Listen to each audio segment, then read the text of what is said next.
प्रिय विद्यार्थियों एवं ज्ञान प्रेमी साथियों, आप सभी का एक बार फिर से स्वागत है। आज हम लोग दर्शन शास्त्र में पिछले वर्षों के प्रश्न पत्रों की व्याख्या कर रहे हैं और आज का जो प्रयास है ये पूरी तरह से विद्यार्थियों पर केंद्रित है। उन विद्यार्थियों के लिए जो अभी फरवरी में प्री की परीक्षा देकर के हटे हैं और तुरंत जिनको मुख्य परीक्षा में सम्मिलित होना है। तो दर्शन को पढ़ना समझना एक अलग प्रक्रिया है और दर्शन से प्रश्न आते हैं तो निर्धारित शब्द सीमा में लिखना एक अलग चुनौतीपूर्ण कार्य हो जाता है। तो आप शब्द सीमा में दर्शन शास्त्र के उत्तर कैसे लिख सकते हैं ये मैं आज की इस लेक्चर में बता रहा हूं। और जो दर्शन की विशद चर्चा है वो हम शुरू कर चुके हैं चैनल पे। हम भविष्य में सांख्य दर्शन से प्रारंभ करेंगे, बहुत गंभीर चर्चा, और वो चर्चा जारी रहेगी। परंतु आज का जो लेक्चर है उसका सीधा सीधा उद्देश्य है विद्यार्थियों को आंसर राइटिंग स्किल बताना, व्यवहारिक रूप से वो कैसे उत्तर लिखेंगे। और ये आपको मैं भी बहुत से प्रश्नों की व्याख्या करके बता रहा हूँ मॉडल आंसर के रूप में, और ये आपको टेलीग्राम चैनल पर भी उपलब्ध रहेगा। और मेरी जो बुक है पिकासो पब्लिकेशन में दर्शन शास्त्र की, वहां पर भी विगत वर्षों की प्रश्नों की व्याख्या जोड़ दी गई है। तो अब हम अधिक समय नहीं लेते हुए प्रश्नों पर चर्चा करना शुरू करते हैं। देखिए, मुख्य परीक्षा 2021 इसमें खंड 1 में 2 अंक के प्रश्न थे जिनकी शब्द सीमा 30 वर्ड 30 शब्दों की थी। और जब 30 शब्दों की शब्द सीमा के प्रश्न आते हैं तो उनको लिखने के लिए 4 लाइन की जगह ही दी गई रहती है। तो उसमें आपको कैसे टू द पॉइंट आंसर लिखना है। पहला प्रश्न था द्वादश निदान क्या है। तो उत्तर लिखने से पहले हम एक बहुत सिंपल द्वादश निदान शब्द पर चर्चा करते हैं। द्वादश निदान बौद्ध दर्शन में आने वाला एक शब्द है। ये बौद्ध दर्शन के प्रतीत्य समुत्पाद से जुड़ा हुआ है। प्रतीत्य समुत्पाद का सिद्धांत कहता है कि प्रत्येक कार्य के पीछे कोई ना कोई कारण होता है। बिल्कुल ये सांख्य दर्शन के कार्य कारण सिद्धांत से मिलता है। गौतम बुद्ध जब 4 आर्य सत्यों की बात करते हैं तो पहला उनका आर्य सत्य है सर्वम दुखम।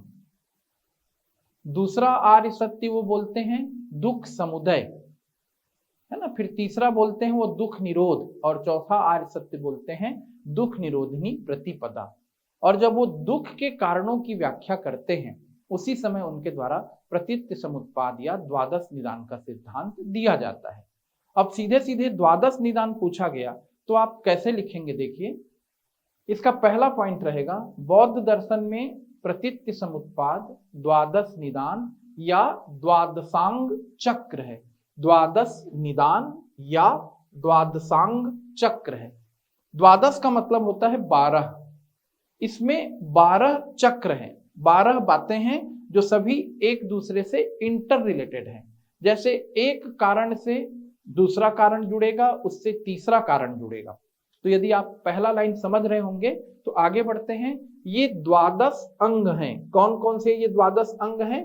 ये नाम है उनका क्रम से: अविद्या, संस्कार, विज्ञान, नाम रूप, और ये षडायतन है। षडायतन, फिर स्पर्श, वेदना, तृष्णा, उपादान, भव, जाति और जरामरण। एक चक्र दूसरे चक्र का कारण है और अविद्या के अंत तक यह चक्र चलता रहता है। इतनी ही जगह आपको मिलेगी लिखने के लिए। यदि आप ऐसे 12 अंगों को नहीं याद कर पाए, आपको बेहतर यह है कि द्वादश निदान पूछ रहा है तो 12 अंगों का नाम आ जाए। यदि आप 12 अंगों के नाम नहीं लिख पा रहे हैं और इस तरीके से आपको आंसर लिखते नहीं बन रहा है तो बौद्ध दर्शन प्रतीत्य समुत्पाद में दुख के कारणों की व्याख्या करता है। ये भी पहली लाइन हो जाएगी। दुख के कारणों की व्याख्या करते हुए वह 12 अंगों की चर्चा करता है या द्वादश निदान की चर्चा करता है। और इस द्वादश निदान में अविद्या से लेकर जरा मरण तक 12 कड़ियां हैं। आपने पहले का नाम लिख दिया, आखिरी का, यहां से भी आपका काम चलेगा। और समस्त कारण एक दूसरे से संबंधित हैं और व्यक्ति इन कारणों से मुक्ति या दुखों से अंत अविद्या के अंत से प्राप्त कर सकता है। अर्थात जब तक वह अविद्या का अंत नहीं करेगा, प्रतीत्य समुत्पाद के अनुसार वह जरा मरण से या इस संसार के दुखों से मुक्ति प्राप्त नहीं करेगा। तो ये पहले प्रश्न का उत्तर हुआ, जो कि बौद्ध दर्शन से संबंधित प्रश्न था 2021 मुख्य परीक्षा का। उसी वर्ष दूसरा प्रश्न आया दर्शन का, संप्रज्ञात और असंप्रज्ञात समाधि में अंतर बताइए। तो यह प्रश्न सीधे सीधे योग दर्शन का प्रश्न है। योग दर्शन में हम अष्टांग योग की चर्चा करते हैं, जिसमें यम, नियम, आसन, प्राणायाम, प्रत्याहार, असाधारणा, ध्यान, समाधि तक 8 अंग होते हैं। और समाधि की अवस्था में व्यक्ति आत्म साक्षात्कार करता है, परम सत्य की उसे अनुभूति होती है। और इस समाधि के 2 प्रकार बताए गए हैं। उसी पर यह प्रश्न था। ये समाधि के 2 प्रकार होते हैं, संप्रज्ञात और असंप्रज्ञात। समाधि का पहला प्रकार है, देखिए, संप्रज्ञात, है ना। मैं उनकी परिभाषा पर जोर नहीं दे रहा हूं। क्यों? क्योंकि प्रश्न सीधे सीधे क्या कह रहा है, संप्रज्ञात और असंप्रज्ञात में अंतर बतलाने को। तो हम सीधे उनके अंतर पर अपने आप को केंद्रित कर रहे हैं, और यही उत्तर लिखने का सही तरीका भी रहेगा। संप्रज्ञात और असंप्रज्ञात समाधि को समझाना, ये तो मेरे लिए सबसे प्रिय विषय है। आप मेरा योग दर्शन पर वीडियो भी देखे होंगे पटेल ट्यूटोरियल चैनल में, वहां पर मैंने काफी चर्चा की है। पर परीक्षा में आपको सीधा टू द पॉइंट आंसर कैसे लिखना है। संप्रज्ञात समाधि में ध्येय विषय का ज्ञान होता है, अर्थात हम जिस विषय पर ध्यान लगाए हैं उसकी हमें अनुभूति है, तो ये संप्रज्ञात समाधि है। और सभी विषयों का अभाव हो जाएगा, अर्थात मन पूरी तरह से चिंतन रहित, विषय रहित स्थिति में पहुंचेगा, तो वो असंप्रज्ञात समाधि होगी। जो योग दर्शन का अंतिम लक्ष्य है, समाधि का अंतिम लक्ष्य असंप्रज्ञात समाधि है। तो असंप्रज्ञात समाधि लक्ष्य है और संप्रज्ञात समाधि इस तक पहुंचने की सीढ़ी। अर्थात आप पहले संप्रज्ञात समाधि तक पहुंचेंगे, बिल्कुल एक स्टेप आप पीछे रहेंगे असंप्रज्ञात से, और संप्रज्ञात से ही हम कहां छलांग मारते हैं, असंप्रज्ञात में। तो असंप्रज्ञात समाधि लक्ष्य है और संप्रज्ञात समाधि इस तक पहुंचने की सीढ़ी। संप्रज्ञात समाधि सबीज समाधि है। टाइपिंग की ये गलती है। क्या समाधि है ये? संप्रज्ञात समाधि कैसी है? सबीज समाधि है। और असंप्रज्ञात समाधि निर्बीज, इसमें कोई भी बीज नहीं रह गया। आप सारे प्रकार के विचारों से, सारे प्रकार की भावनाओं से पूर्णतः मुक्ति, ज्ञाता और ज्ञेय की विचारधाराओं से भी पूर्णतः आप मुक्ति पा जाएंगे। कि मैं ध्यान कर रहा हूं, मैं दीपक की ज्योति को देख रहा हूं, या मैं ध्यान में रही हूं, ये विचार भी जब आपके दिमाग से निकल जाएगा, तब कौन सी समाधि आती है? असंप्रज्ञात। चौथा पॉइंट है, संप्रज्ञात समाधि में बुद्धि सत्व प्रधान होकर प्रकाशित होती है। अर्थात जब आप संप्रज्ञात समाधि तक पहुंचे रहेंगे, समाधि के एक्सट्रीम से जस्ट एक कदम पीछे रहेंगे, तब तक आपका बुद्धि में, आपकी बुद्धि में सत्व गुण प्रधान हो चुका रहेगा। बुद्धि शांत हो चुकी रहेगी, बुद्धि अपने आप को लघु प्रकाशक महसूस करती रहेगी। और जब उससे ऊपर की सीढ़ी पर आप पहुंच जाएंगे, तब आप असंप्रज्ञात समाधि में पहुंचोगे, जो चेतना से ऊपर की स्थिति कहलाती है। तो ये 4 अंतर आपको टू द पॉइंट लिखना है कि संप्रज्ञात समाधि में ध्येय विषय का ज्ञान होता है, असंप्रज्ञात में सभी विषयों का अभाव, असंप्रज्ञात समाधि लक्ष्य है और संप्रज्ञात समाधि इस तक पहुंचने की सीढ़ी, संप्रज्ञात समाधि सबीज समाधि है। तो पेपर चेक करने वाला जानेगा, वो दर्शन का प्रोफेसर है, विद्वान है, कि किसे सबीज कहते हैं, किसे निर्बीज। संप्रज्ञात समाधि सबीज समाधि है, असंप्रज्ञात समाधि निर्बीज। संप्रज्ञात समाधि में बुद्धि सत्व प्रधान होती है, लेकिन असंप्रज्ञात समाधि उससे भी ऊपर, चेतना से ऊपर है। तो ये 2 प्रश्नों का उत्तर हुआ। आगे बढ़ते हैं।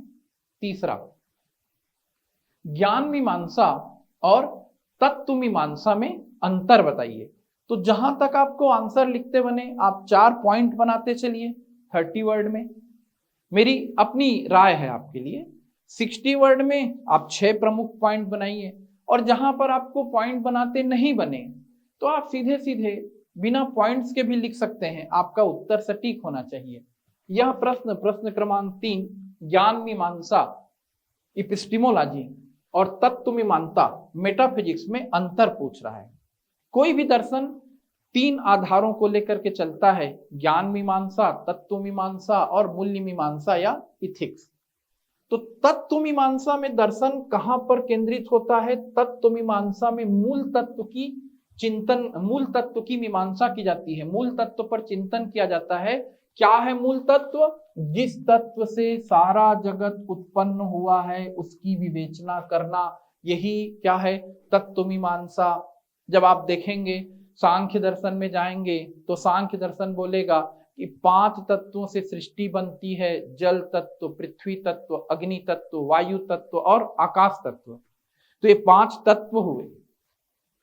तो क्या इन 5 तत्वों का निर्माण किसी अन्य तत्व से हुआ है? यानी जल तत्व किससे बना, अग्नि तत्व किससे बना? क्या ये सभी एक ही तत्व से बने? इसीलिए गॉड पार्टिकल की खोज शुरू हुई, फिर हिग्स बोसॉन का प्रयोग हुआ। तो हम मूल तत्व की तरफ जाएंगे, मूल तत्व की मीमांसा करेंगे, जिससे सृष्टि बन रही है, जिससे सारा जगत उत्पन्न हो रहा है, तो वो तत्व मीमांसा कहलाएगी। सीधे सीधे आपने तत्व मीमांसा को समझाया। और उसके बाद ज्ञान मीमांसा क्या है? तो हम पढ़ते तो सब कुछ है, पर हम नहीं जानते रहते ज्ञान क्या है। क्या फैक्ट को याद करना ज्ञान है? क्या नदी पर्वतों के नाम याद कर लेना ज्ञान है? क्या किसी युद्ध का सन याद कर लेना ज्ञान है? वास्तव में ज्ञान क्या है? क्या ब्रह्म के स्वरूप को जानना ज्ञान है? क्या आत्मा को समझना ज्ञान है? दर्शन ज्ञान पर भी चर्चा करता है, उसी को ज्ञान मीमांसा कहते हैं। तो ज्ञान मीमांसा किस पर केंद्रित करती है अपने आप को? ज्ञान मीमांसा ज्ञान का स्वरूप। ज्ञान का स्वरूप क्या है? ज्ञान का स्रोत, आखिर ज्ञान आएगा कहां से? ज्ञान की प्रामाणिकता, हम कुछ भी जो ज्ञान प्राप्त कर रहे हैं या कोई भी हमें ज्ञान दे रहा है वो कितना प्रामाणिक है? ज्ञान का निर्माण, ज्ञान बनता कैसे है, और ज्ञान की सीमा का भी अध्ययन करता है कि किसी हर चीज की अपनी एक लिमिटेशन होती है, ज्ञान की भी सीमा होती है। क्या ज्ञान की सीमा में ब्रह्म आता है? क्या ज्ञान की सीमा में हम समस्त संसार के समस्त कारणों को जान सकते हैं, समझ सकते हैं? हमें ज्ञान की सीमाओं को भी तो जानना और समझना चाहिए, कौन सी चीज हमारी सीमा में है और कौन सी चीज हमारी सीमा से परे। तो इन सभी पर चर्चा ज्ञान मीमांसा में की जाती है। इसके बाद तीसरा पॉइंट है तत्व मीमांसा ब्रह्म विषयक चर्चा भी करती है, और ज्ञान मीमांसा बुद्धि की समझ पर केंद्रित है। ये तो काफी विस्तृत चर्चा का विषय है, लेकिन 30 वर्ड्स में पूछा गया है तो आप शब्द सीमा और जो आपको जितना स्थान मिलता है इतना कुछ लिख सकते हैं, या आपके मन में और कुछ बातें आई तो आप जोड़ सकते हैं। इसके बाद का प्रश्न फिर दिखने में तो सरल है, लेकिन समझिए प्रश्न में कहा क्या गया है। प्रश्न क्रमांक 4 कहता है जैन दर्शन के 5 महाव्रतों का नैतिक महत्व समझाइए। नैतिक महत्व पूछ रहा है, 5 महाव्रत नहीं पूछ रहा है। यानी आप यदि जैन धर्म के 5 महाव्रतों का नाम लिख देंगे तो आपको मार्क्स नहीं मिलेंगे। आपको उनका नाम लिखना है और उससे ज्यादा आपको किस पर फोकस करना है? उन 5 महाव्रतों के नैतिक महत्व पर। तो देखिए ये इसकी पहली लाइन क्या रहेगी? जैन दर्शन के 5 महाव्रत सत्य, अहिंसा, अस्तेय, अपरिग्रह और ब्रह्मचर्य हैं। आप और हम सभी जान रहे हैं। अब हमने अहिंसा का समझ लीजिए, जैसे किसी एक महाव्रत का नैतिक महत्व बताना शुरू किया। अहिंसा जीवों के प्रति आदर और सृष्टि के संरक्षण के लिए आवश्यक है, ये अहिंसा की महत्ता हो गई। अस्तेय व अपरिग्रह, अनासक्ति। अस्तेय का मतलब होता है चोरी ना करना, और अपरिग्रह का मतलब होता है न तो धन संग्रह करना और न ही धन संग्रह करने की इच्छा रखना। तो जब व्यक्ति में अस्तेय और अपरिग्रह के महाव्रत आएंगे तभी तो उसमें अनासक्ति का भाव आएगा। अनासक्ति का मतलब सांसारिक विषयों से, मोह माया से परे होना, तभी तो व्यक्ति मोक्ष की तरफ बढ़ेगा। तभी तो व्यक्ति एकदम लोभ और लालच से दूर होगा। मोक्ष पाए या ना पाए, इस संसार में भी तो लोभ, लालच, चोरी, छल, कपट, इससे मुक्ति जरूरी है। तो अस्तेय और अपरिग्रह अनासक्ति सिखाएंगे। अस्तेय और अपरिग्रह लोभ को रोकेंगे, ये लोभ नहीं है, लोभ है, लोभ और चौर वृत्ति अर्थात चोरी को रोकने के लिए आवश्यक है। तो ये दूसरे महाव्रत की एक नैतिक महत्ता हो गई कि अस्तेय और अपरिग्रह लोभ और चौर वृत्ति को रोकने के लिए आवश्यक है। तीसरा महाव्रत देखिए, तीसरा महाव्रत ये एक हुआ अहिंसा, दूसरा अस्तेय, तीसरा अपरिग्रह, और अब बच गए दो। आपके पास जगह कम है और वास्तव में इन दोनों का एक दूसरे से इंटरकनेक्शन भी है। कौन से दो महाव्रत हैं? सत्य और ब्रह्मचर्य। तो देखिए, सत्य और ब्रह्मचर्य संयम और नैतिकता के आधार हैं। जब तक आप सत्य के मार्ग पर नहीं चलोगे, जब तक आप ब्रह्मचर्य का पालन नहीं करोगे, तब तक आप संयमित जीवन नहीं जी सकते, आप नैतिक ही नहीं हो सकते सत्य के बिना। तो इनकी तो नैतिक महत्ता से हम इनकार नहीं कर सकते। तो ये है एक लिखने का तरीका। आप सभी प्रश्नों को याद करके नहीं जा सकते। आप जैन धर्म के, जैन दर्शन के पंच महाव्रत तो याद कर सकते हैं, लेकिन अचानक से नैतिक महत्व पूछा गया तो आपको थोड़ा सा अपना दिमाग भी उपयोग करना पड़ेगा। तो इस तरीके से हमने 4 प्रश्नों को देखा और इस चर्चा को हम आगे बढ़ाते हैं। अगले प्रश्न पर आइए, फिर से समझिए। भ्रष्टाचार के किन्हीं 2 कारणों का उल्लेख कीजिए। तो ये भी दर्शन का एक हिस्सा है। छत्तीसगढ़ पीएससी के सिलेबस में भ्रष्टाचार, व्हिसल ब्लोअर, ये सब चीजें दी गई हैं और इनको हम नैतिकता से, इथिक्स से जोड़ते हैं। यदि ये सीधे सीधे 2 कारणों का उल्लेख करने को कह रहा है तो मैंने इतना लंबा क्यों लिख दिया, अन्य कारण क्यों डाल दिए? तो देखिए, भ्रष्टाचार के कारणों को जब हम वर्गीकृत करते हैं तो एक होता है भ्रष्टाचार का प्रशासनिक कारण। तो देखिए, भ्रष्टाचार के प्रशासनिक कारण, ये पहला कारण हुआ, और एक है भ्रष्टाचार का राजनीतिक कारण। यानी मैंने 2 कारणों का जिक्र कर दिया। कौन कौन से कारण का? प्रशासनिक और राजनीतिक। फिर उसकी हमने और व्याख्या कर दी ताकि हमारा उत्तर गरिमामय बने और हमें अधिकतम अंक मिले। तो देखिए क्या है, सरल सा प्रश्न है आपके लिए, फिर भी समझिए कि हम कैसे मैक्सिमम यूटिलाइज कर सकते हैं तथ्यों का। भ्रष्टाचार के प्रशासनिक कारणों में जटिल नौकरशाही। जब तक नौकरशाही जटिलता से परे नहीं होगी तब तक भ्रष्टाचार दूर नहीं होगा। व्यक्ति फाइलों में उलझ जाता है, एक ऑफिस से दूसरे ऑफिस के चक्कर काटता है तो थक करके वो पैसा देकर काम कराता है। पारदर्शिता का अभाव, जब तक पारदर्शिता नहीं आएगी, पारदर्शिता नहीं रहेगी, ट्रांसपेरेंसी नहीं रहेगी, तब तक प्रशासन से भ्रष्टाचार दूर नहीं होगा। प्रशासन में भ्रष्टाचार की स्वीकार्यता, प्रशासन उसको एक्सेप्ट कर चुका है, प्रशासनिक अधिकारी एक्सेप्ट कर लेते हैं, पैसा लेना बुरी बात नहीं है, और व्यक्ति भी एक्सेप्ट कर लेता है कि मैं पैसा दूंगा तो जल्दी काम होगा। और प्रशासन में अनिश्चितता, सर्टेनिटी नहीं रहती, व्यक्ति को पता नहीं रहता कि आज क्या हो रहा है, कल क्या हो रहा है। यद्यपि हमारा प्रशासन अब बहुत आधुनिकतम उत्तर आधुनिक दौर में पहुंच चुका है। हम प्रतिबद्ध नौकरशाही का रूप अभी देख रहे हैं कि हम भ्रष्टाचार से लड़ रहे हैं, भ्रष्टाचार को दूर करने का प्रयास कर रहे हैं, लेकिन ये चीजें प्रशासन में रहती हैं तभी भ्रष्टाचार होता है। तो ये भ्रष्टाचार का एक कारण हुआ प्रशासनिक कारण। प्रशासनिक कारण में क्या आ जाता है? जटिल नौकरशाही, ट्रांसपेरेंसी, पारदर्शिता का अभाव, और भ्रष्टाचार का एक्सेप्टेंस, स्वीकार्यता, और प्रशासन की अनसर्टेनिटी, इसको हमने पहले कारण में रखा। दूसरा कारण हम ले रहे हैं भ्रष्टाचार का राजनीतिक कारण। तो राजनीतिक कारण क्या है? चुनावों का बढ़ता हुआ खर्च। जब चुनाव में खर्च बढ़ेगा तो धन संग्रह करना पड़ेगा, और धन संग्रह सही गलत सभी तरीकों को ध्यान में रख करके करना पड़ेगा। इसके बाद नेताओं और अधिकारियों की सांठ-गांठ, बहुत सिंपल सा फैक्ट है, आप समझ रहे हैं। राजनीतिक इच्छा शक्ति का अभाव, यानी बात तो बहुत होगी भ्रष्टाचार रोकने की, पर दृढ़ इच्छा शक्ति से ही भ्रष्टाचार को रोका जा सकता है। लोकतंत्र में निहित दोष जान रहे हैं, लोकतंत्र बहुमत का शासन है, यहाँ सबको खुश रखने का प्रयास किया जाता है या बहुमत को अपनी ओर आकर्षित करने का प्रयास किया जाता है, वो भी भ्रष्टाचार का कारण बनता है। तो ये प्रश्न क्रमांक 5 तक हम पहुंचे। प्रश्न क्रमांक 6 गांधी जी के एकादश व्रतों के नाम लिखने को कहता है। 11 व्रतों के नाम लिखना है। तो यहाँ पर आपको अधिक परेशान नहीं होना है, आप 11 के नाम लिख दिए, क्योंकि उसने सीधे सीधे नाम लिखिए कहा है।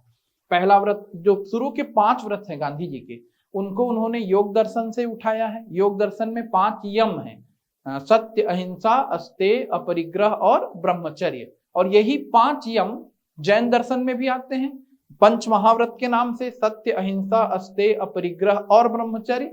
और यही 5 व्रत बौद्ध दर्शन में भी आते हैं, 10 सीलों में से 5 सील।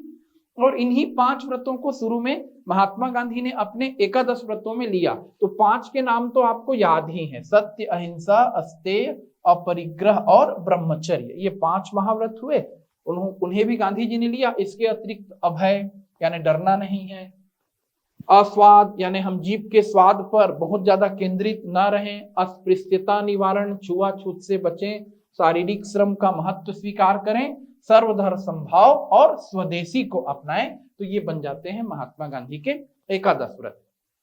कभी इनकी व्याख्या पूछ सकता है, कभी इनका महत्व पूछ सकता है, और ये 1-2 बार और आ चुके हैं परीक्षा में, आप यदि प्रश्न पत्रों को देखेंगे तो। इसलिए आप क्या करें, बेहतर है आपके लिए कि आप इन सभी एकादश व्रतों को 2-2 लाइन 3-3 लाइन में व्याख्या सहित लिख लें। क्योंकि अभी 30 वर्ड में आया है तो मैंने नाम लिख दिया है।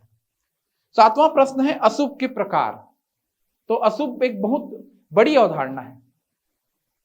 ईश्वर है तो अशुभ क्यों, सबके मन में ये प्रश्न आता है। भगवान है तो मेरे साथ गलत क्यों हो रहा है, भगवान है तो पाप क्यों हो रहा है, भगवान है तो मृत्यु क्यों है। तो ये एक यूनिट ही है अशुभ, जिसको हम पढ़ते हैं यहाँ। लेकिन अधिक हम चर्चा नहीं कर रहे हैं, क्योंकि प्रश्न सीधे सीधे किस पर केंद्रित है, अशुभ के प्रकारों को बताइए। तो हमको सीधे टू द पॉइंट उत्तर लिखना है। अशुभ मुख्यतः 2 प्रकार के होते हैं। पहला प्राकृतिक अशुभ। तो क्या है प्राकृतिक अशुभ? भूकंप, बाढ़, मृत्यु, ये सब प्राकृतिक अशुभ हैं। इनसे न केवल मानवों बल्कि अन्य जीवों को भी कष्ट होता है। और दूसरा अशुभ माना गया नैतिक अशुभ। इसका कारण क्या है?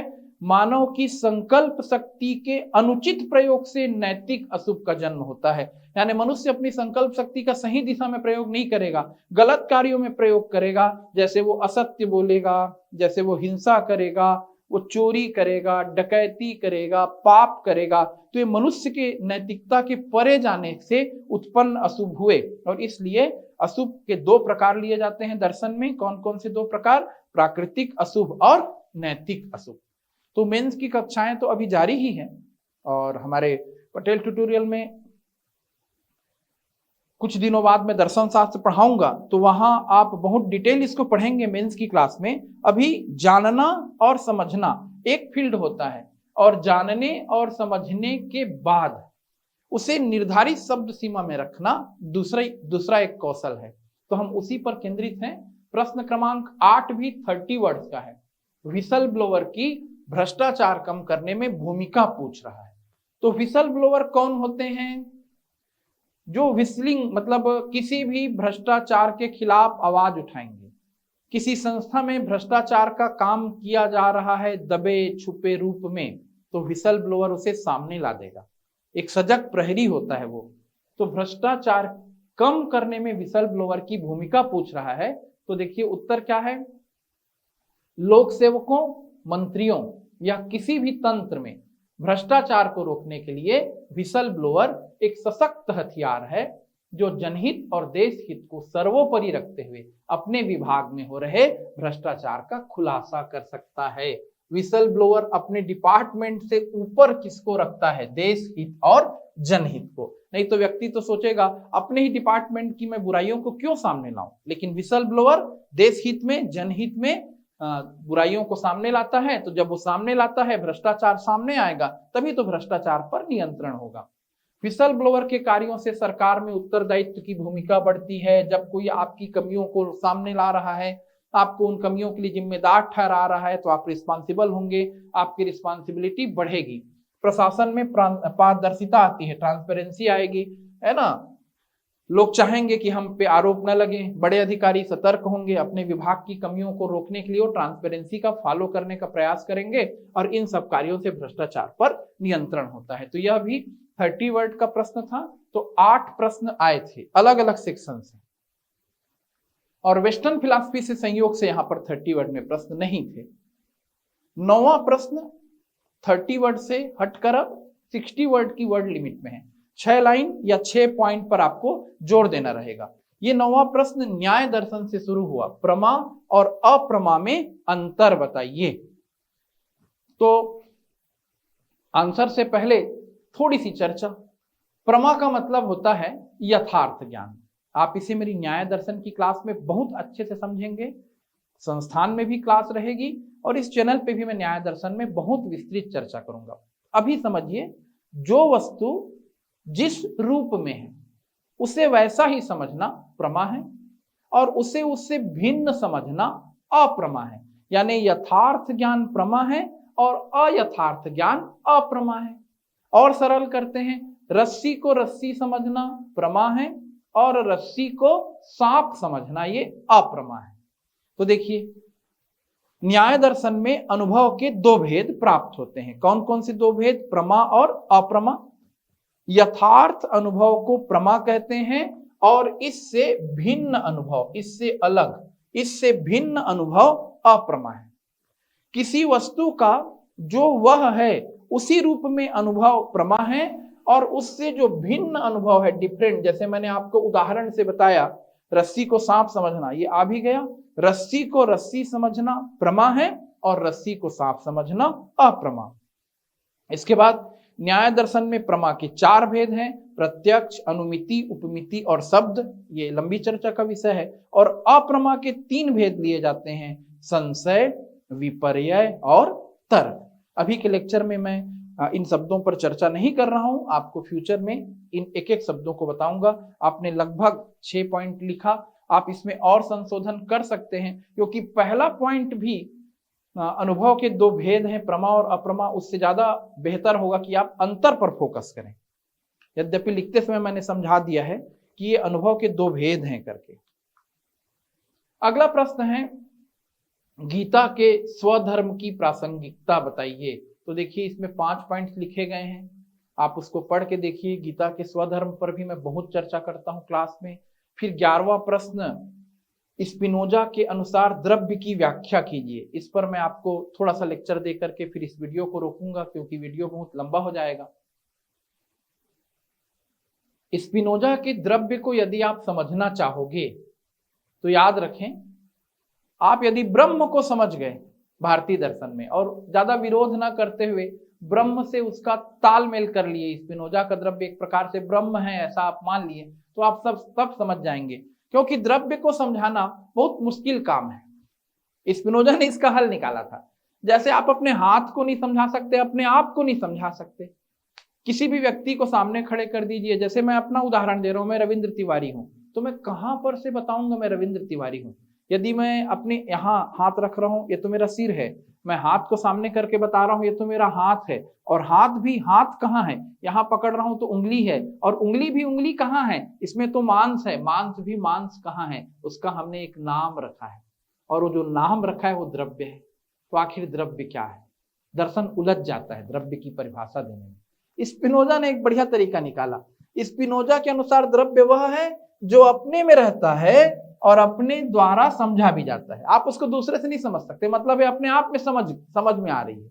सोना सोना है, सीधी सी बात में, चांदी चांदी है, मिट्टी मिट्टी है, पानी पानी है, द्रव्य द्रव्य है। तो स्पिनोजा के अनुसार द्रव्य वह है जो अपने में रहता है और अपने द्वारा समझा भी जाता है।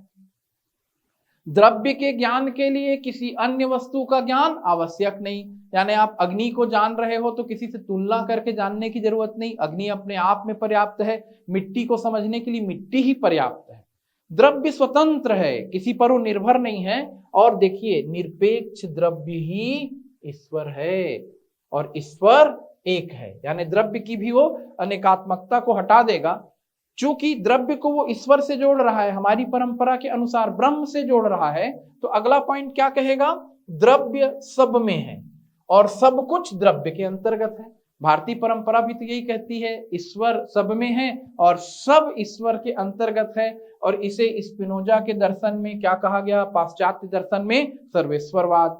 द्रव्य पूर्ण अर्थात आप्त काम है। बड़ा अद्भुत शब्द है भारतीय परंपरा का। आत्मकाम मतलब जिसकी समस्त कामनाएं पूर्ण हो चुकी हो, जो अब कुछ भी नहीं चाहता, वही तो पूर्ण है। तो द्रव्य पूर्ण अर्थात आप्त काम है। असीम है, नित्य है, सर्वव्यापी है और अंतर्यामी है। ये सब ब्रह्म ईश्वर आदि की व्याख्या के लिए भारतीय दर्शन में कहे जाते हैं। ब्रह्म असीम है, आत्मा भी असीम है, ब्रह्म नित्य है, ब्रह्म सर्वव्यापी है और अंतर्यामी है। तो ये सब आप द्रव्य के गुण के रूप में पाश्चात्य दर्शन में देख रहे हैं। द्रव्य अनिर्वचनीय है, वचनों से परे, आप समझा नहीं सकते। जैसे ब्रह्म अनिर्वचनीय है और द्रव्य और सृष्टि में अभेद संबंध है, क्योंकि ये सारी सृष्टि ब्रह्म का रूपांतरण है, समझो एक प्रकार से, या स्पिनोजा के अनुसार समझोगे तो ये सारी सृष्टि द्रव्य का रूपांतरण है। तो आज के लेक्चर में मैंने आपको 11 प्रश्नों के उत्तर लिखने बताए। आप कैसे टू द पॉइंट लिखेंगे, जिसको मैं अपनी भाषा में कहता हूं, दर्शन को तो पढ़ना बहुत विशद कार्य है, जीवन कम है, लेकिन परीक्षा में हमें अंक लाने के लिए क्या करना है? सीधी बात, नो बकवास। जो पूछा जा रहा है उसको सीधे सीधे अच्छे तरीके से लिखना। और पिछले वर्षों के प्रश्न पत्रों का लिखित आंसर आपको मेरे टेलीग्राम चैनल पर मिल जाएगा। साथ ही जो मेरी बुक आती है दर्शन शास्त्र की पिकासो पब्लिकेशन में, वहां दर्शन शास्त्र का पूरा एकदम सहज सरल नोट से आपके लिए, पिछले वर्ष बच्चों ने उसे बहुत पसंद किया था और इस वर्ष के उसके नए एडिशन में मैंने प्रश्नों के हल भी उसमें जोड़ दिए हैं। क्लास में भी मैं पढ़ा ही रहा हूं, तो मैं अपेक्षा करता हूं कि ये वीडियो आपको परीक्षा की दृष्टि से बहुत उपयोगी साबित होगा और दर्शन की समझ और दर्शन के माध्यम से जीवन और जगत को समझने का प्रयास हमारा आगे जारी रहेगा, जब हम सांख्य दर्शन पर बहुत विस्तृत चर्चा करना प्रारंभ करेंगे। आप सभी को मुझे ध्यान से सुनने के लिए बहुत बहुत धन्यवाद।